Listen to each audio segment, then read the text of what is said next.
Hello guys, আজকে তোমাদের সাথে আমি শেয়ার করতে চলেছি একাদশীর তে ময়দা চাউলের গুঁড়ো ছাড়া সবজি দিয়ে এত সুন্দর পাকোড়া রেসিপি।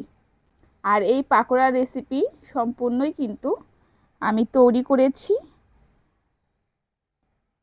শুধুমাত্র উপোসের দিনের জন্য। আর এর সাথে থাকছে বিভিন্ন ধরনের tips and tricks. By the way, আমি সিন্ধু রান্নাঘর থেকে জানাই অনেক অনেক ভালোবাসা এবং অভিনন্দন। তো বন্ধুরা, তোমরা তো অনেক ধরনের রেসিপি খেয়েছো, কিন্তু উপোসের দিন সবজি দিয়ে এই সাবুদানার স্পেশাল নতুন একটা রেসিপি শেয়ার করতে যাচ্ছি। আশা করছি এই রেসিপিটা অনেক অনেক ভালো লাগবে। তো আর দেরি না করে চলো আমরা দেখে নিই আমি কিভাবে এই মুখরোচক রেসিপিটা তৈরি করলাম। একদম ক্রিস্পি আর খুবই কিন্তু মুখরোচক, একদম মুচমুচে। তো বন্ধুরা, এটা খাওয়ার পরে কিন্তু মানুষের মুখে রুচি চলে আসবে, এতটাই মুচমুচে, এতটাই মজাদার। তো আর দেরি না করে চলো বন্ধুরা রেসিপিটা দেখে নেওয়া যাক আমি কিভাবে এই দুর্দান্ত মুখরোচক রেসিপিটা তৈরি করলাম। বন্ধুরা দেখো, এখানে আমি ধনেপাতা কুচি নিয়েছি, এখানে নিয়েছি গাজর, এখানে নিয়েছি কাঁচা লঙ্কা কুচি, আর এখানে নিয়েছি বাঁধাকপি। সব ধুয়ে অফলাইনে কেটে নিয়েছি। এখানে আমি আলু এবং কাঁচা কলা অফলাইনে খুব সুন্দর করে সিদ্ধ করে নিয়েছি। আর এখানে আমি সাগু ভিজিয়ে রেখেছি। সাগু ভিজে কিন্তু ডাবল হয়ে গেছে। আমি এই কয়েকটা উপকরণ দিয়েই আজকে সুন্দর একটা পাকোড়া রেসিপি করব। এর আগে আমি অন্য ধরনের পাকোড়া রেসিপি তোমাদের সাথে শেয়ার করেছিলাম, আর আজকে আরও মজাদার সবজি দিয়ে এই সাবুদানার পাকোড়া তৈরি করে দেখাবো। দেখতে পাচ্ছ, এটা কিন্তু খোসা সহই কিন্তু সিদ্ধ করতে হবে, না হলে কিন্তু পাকোড়াটা সুন্দর হবে না। আর এখানে কিন্তু উপোসের দিনে কিন্তু চাল বা সুজি, ময়দা এগুলো কিছুই ব্যবহার করব না। এগুলো দিয়েই কিন্তু আমি রেসিপিটা তৈরি করতে যাচ্ছি। দেখতে পাচ্ছ, একবার খেলে কিন্তু বারবারই খেতে ইচ্ছে করবে, এতটা মুখরোচক আর অনেক মজাদার। তোমরা তো অনেকভাবে খেয়েছো, কিন্তু একবার এভাবে খেয়ে দেখো, এর স্বাদ কখনোই ভুলতে পারবে না। এখানে আমি একটা পাত্র নিয়েছি, এবার আমি খোসাগুলোকে ছাড়িয়ে নিব।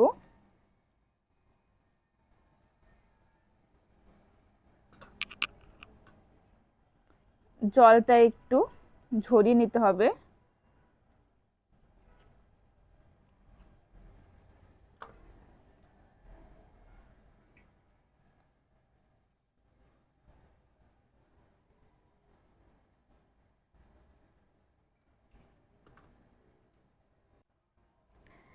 দেখো বন্ধুরা, আমি এখন সব কয়টা উপকরণ ভালো করে চটকে নিব।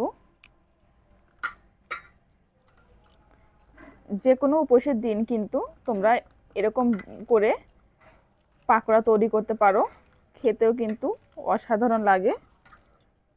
আমি তোমাদের সম্পূর্ণ প্রসেসিংটাই দেখাবো, যাতে তোমরাও খুব সহজভাবে এই রেসিপিটা বাসায় তৈরি করতে পারো।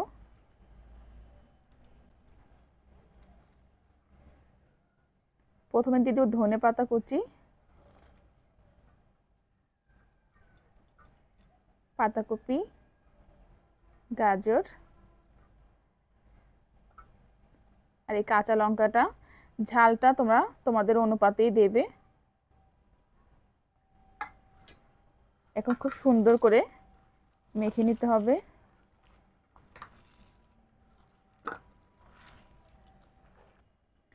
দেখো বন্ধুরা, এখানে কিন্তু আমি মেখে নিয়েছি। এবার আমি দিয়ে দিব সাবু। সাবুটার জলটা একটু ঝরিয়ে নিতে হবে। তারপরে এখানে আমি সাবু দিয়ে দিলাম। এখন সাবু দেওয়ার পরে ভালো করে মাখতে হবে। এটা কিন্তু খুব সুন্দর করে মেখে নিতে হবে।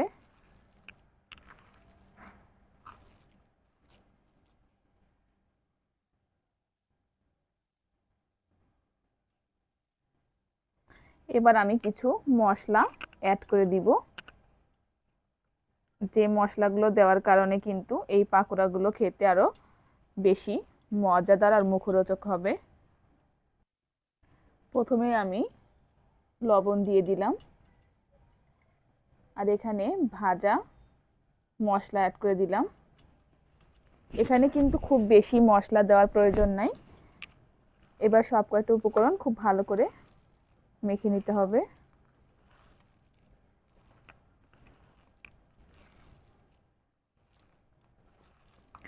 তাড়াহুড়া করা যাবে না, খুব সুন্দর করে কিন্তু মেখে নিতে হবে।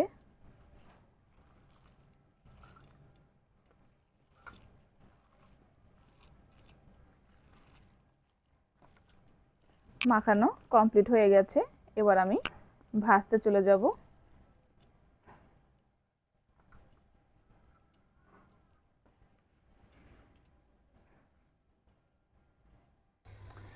আমি এখন ফ্রাই প্যানটা খুব সুন্দর করে গরম করে নিয়েছি, দেখতেই পাচ্ছ। আর এখানে দিয়ে দিব আমি সানফ্লাওয়ার তেল, কারণ যে কোনো উপোসের দিন কিন্তু এই তেল ছাড়া অন্য কোনো তেল খাওয়া যায় না, তাই এই তেলটাই উপোসের দিনে আমি ব্যবহার করি।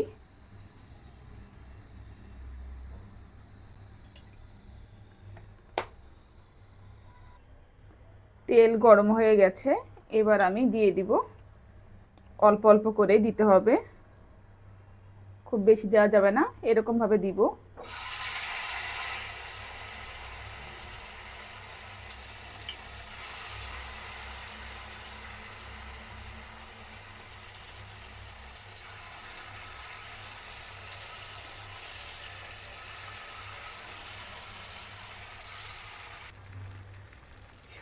কিছুটা আমি দিয়ে দিয়েছি।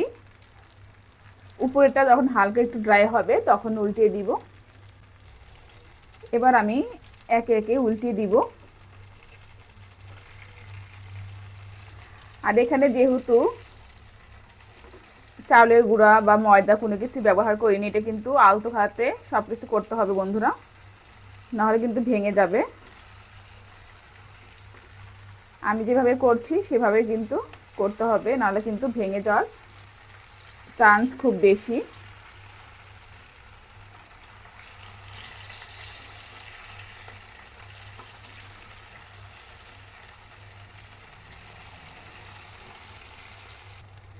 দেখো বন্ধুরা, উল্টিয়ে দিয়েছি।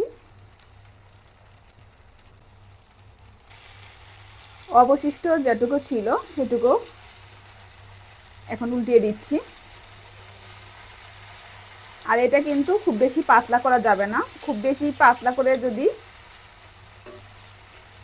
পাকোড়া শেপ দেওয়া যায় তাহলে কিন্তু ভেঙে যাবে।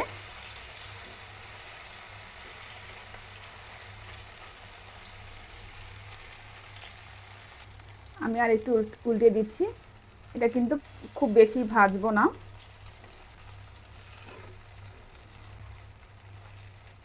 আর একটু ভাজতে হবে।